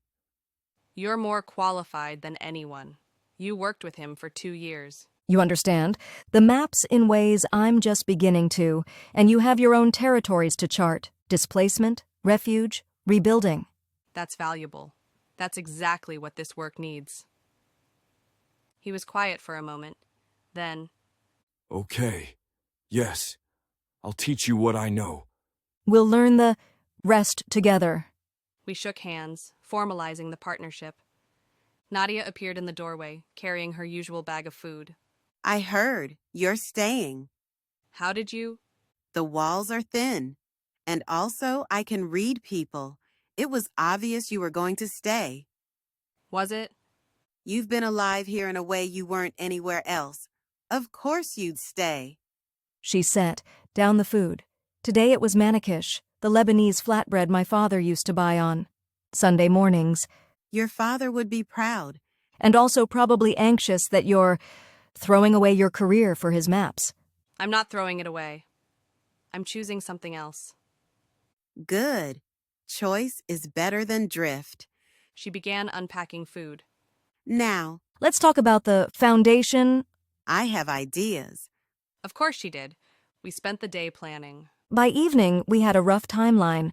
3 months to get the necessary approvals, 6 months to set up the physical space, a year to establish programming and bring in the first cohort of researchers and participants. It was ambitious. Probably too ambitious. But it was also exactly what my father's work deserved. Chapter 9. The Opening.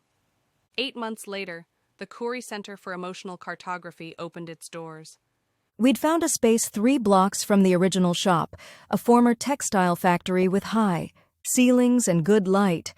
The main gallery held a rotating selection of my father's maps, each one carefully preserved, documented, accompanied by context and interpretation.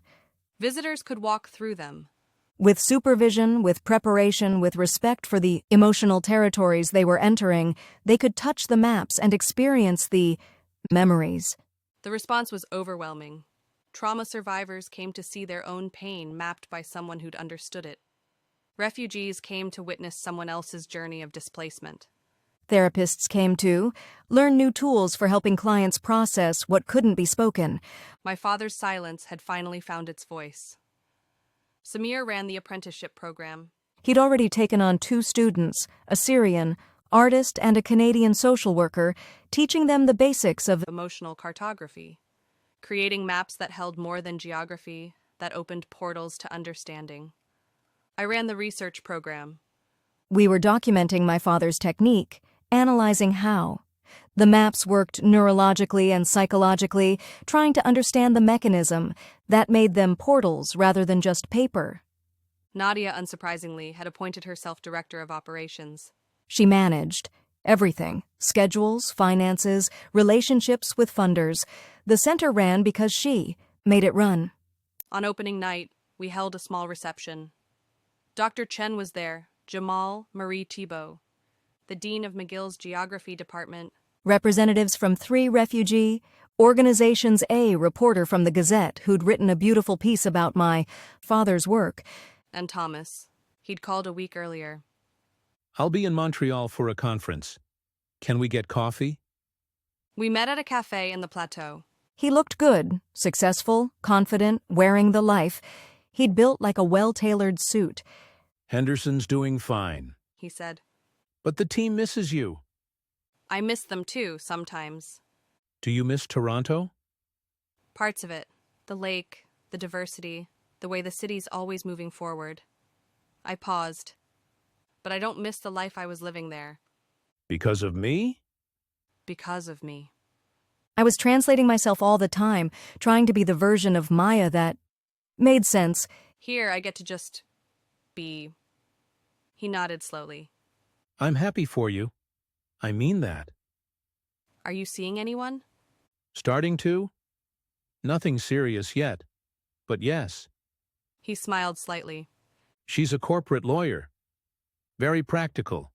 We speak the same language. That's good. That's what you need. What do you need, Maya? I thought about it.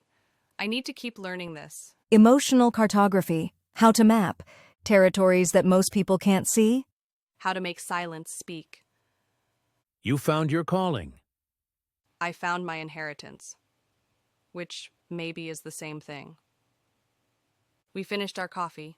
At the door, we hugged goodbye. Real goodbye this time, not the suspended animation of our break.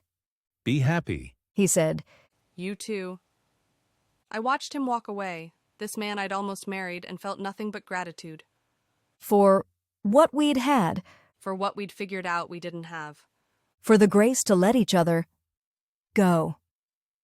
At the opening reception, I stood in the gallery surrounded by my father's maps, watching people experience his work. A woman stood before the mountains of leaving, tears streaming down her face, her hand pressed to the paper, an immigrant from Sudan I'd learned, seeing her own journey reflected in my father's. A teenage boy studied the island of 16, nodding slowly, recognizing his own isolation. In the geography, an elderly couple held hands in front of the bridge between who I was and who I had to become, their faces soft with shared understanding. My father's pain, transformed into art, was helping others navigate their own. Samir appeared beside me. He'd be amazed, I think, to see what his work has become. Or terrified. He was so private. Maybe both. Samir smiled. But mostly proud. Of this. Of you. The exhibition would run for 3 months. After that, we'd rotate in different maps, different territories, keep the work alive and evolving. I'd started making my own maps. Nothing as sophisticated as my father's yet. I was still learning the technique. But I'd completed the territory of Toronto, charting the emotional geography of the life I'd left, and I was working on the map of choosing, documenting the decision to stay in Montreal, to build something new, to honor my inheritance by living differently than he had. Some of my maps would join the collection eventually, others would stay private. Like the way back to my daughter, some territories were just for me. Epilogue: the territory ahead. 1 year after my father's death, I stood in the original shop on Rue Saint-Amable. We'd kept it as a satellite space, quieter than the center, a place for private consultations, and intensive mapping work. The walls still held my father's maps. His drafting table remained in the back room, though now I used it as often as he once had. I'd received a letter from the Lebanese government. Apparently, my father had become something of a phenomenon, articles about him in Arabic language media, interest in exhibiting his maps in Beirut, particularly the mountains of leaving. They were inviting me to bring his work home, to the place he'd fled from 43 years ago. "What do you think?" I asked Samir. We were having coffee at the work table, reviewing applications for the next apprenticeship cohort. I think he'd have complicated feelings about it. Pride that his work mattered to him. Homeland. Fear of confronting what he left.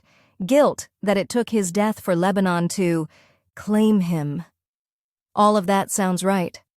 I set down the letter. But I think I should go. Bring the maps. Let them be witnessed by the people who shaped them. Want company? I smiled. Always. Samir and I had become partners, not romantically, though Nadia kept hinting hopefully. Partners in the work, in the mission of making the unmappable visible. We'd learned each, others' languages of grief and survival. We'd mapped territories together. It was enough, maybe more than enough. I'm also thinking, I said slowly, about expanding the program. Training people in conflict zones, Syria, Palestine, Ukraine, Sudan, places where trauma is ongoing, where people need tools to process what they're living through. That's ambitious. My father spent his life mapping his own displacement. What if we could help others map theirs in real time, not 40 years later? Samir's eyes lit up. A mobile unit. We'd need funding, partnerships, people willing to work in dangerous places, but it's possible. It's possible. We started sketching out ideas. Not on paper, not yet. Just talking, imagining, mapping. Possibilities in the air between us. This was the work now, taking my father's gift and growing it, making sure his silence spoke louder in death than it ever could in life. My phone buzzed. A text from Nadia. "Dinner tonight? I'm making your father's recipe for kibbeh." I smiled. Nadia had adopted me in her blunt, pragmatic way. She'd known my father for 30 years and claimed she could see him in me, not in my face, which favored my mother, but in my movements, my silences, my way of thinking in maps. "You're like him," she'd told me once, but braver.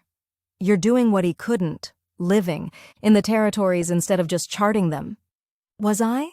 Some days it felt like I was still learning how to navigate, still mapping the distance between who I'd been and who I was becoming. But that was okay. That was the work. I gathered my things, preparing to lock up the shop. Before I left, I paused in front of the way back to my daughter, the map we'd completed together. I touched it lightly, not enough to fall through, just enough to feel the connection, and I could have sworn I felt him touch back. Thank you, I thought, for the maps, for the silence that became speech, for loving me, the only way you knew how.